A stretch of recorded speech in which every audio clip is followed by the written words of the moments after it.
The Mini PC arrived 2 days ahead of schedule. It started up in Win 10 immediately. A few Windows updates had to be downloaded and installed. Otherwise, it just works as advertised.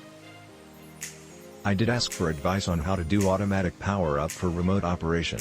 Teach support replied within 24 hours with a solution which worked correctly. I am pleased with the overall transaction and the operation of the product. Quick delivery, about 1 week, all ports and network cards wireless work seamlessly with Ubuntu.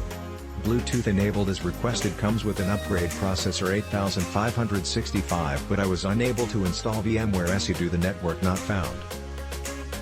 I gather you need to modify the VMware installation image. So I did Ubuntu with Kodi and virtualization in the end, and still working on how to use the wireless in the guest machines. I am pleasantly surprised at this purchase. It is the most expensive purchase I have ever made on Amazon, and I had some anxiety. But I see that the computer is very good. After making the purchase, Hudson informed me that they had sent me a better CPU than the one announced. Much better, and I appreciate it. The shipment arrived very quickly to the USA, via DHL, and without additional cost. The computer has 32 GB of RAM, 512 GB of hard drive.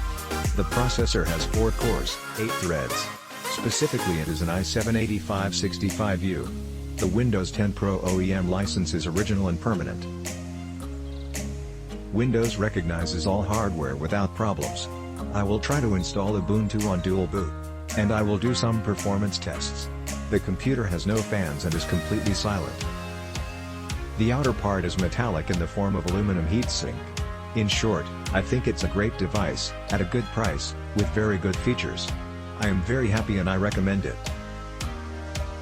In a few days I will finish testing the ports and other features, and if there is any news I will write it here. Edit. I have just installed Ubuntu 18 on dual boot very easily. First I made space on the hard drive from Win 10, then I copied the image to a USB stick, ddf equals Ubuntu 18. 04. 2 desktop amp 64. ISOIV equals /dev/your_USB_unity vs equals 4, and the BIOS is accessible by pressing F2, but I didn't need to change anything. The BIOS recognized all hardware without problems. Reboot. Pressing F11 you can select the boot unit. Select the memory with Ubuntu in UEFI mode, and continue with the normal Ubuntu installation process, choosing the empty partition. Basically that is all. I'm still very happy.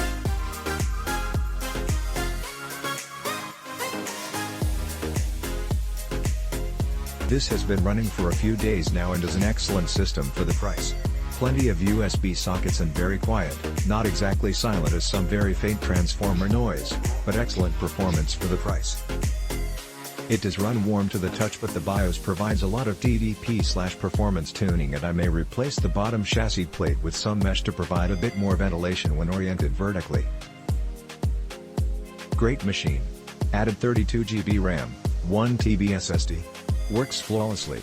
Had a few questions, all answered promptly and correctly. Only complaint is that Wi-Fi module at 802.11n, not 802.11 acres or Wi-Fi 6, so I am replacing it. Highly recommended. Click the link under this video for more details, reviews and current pricing.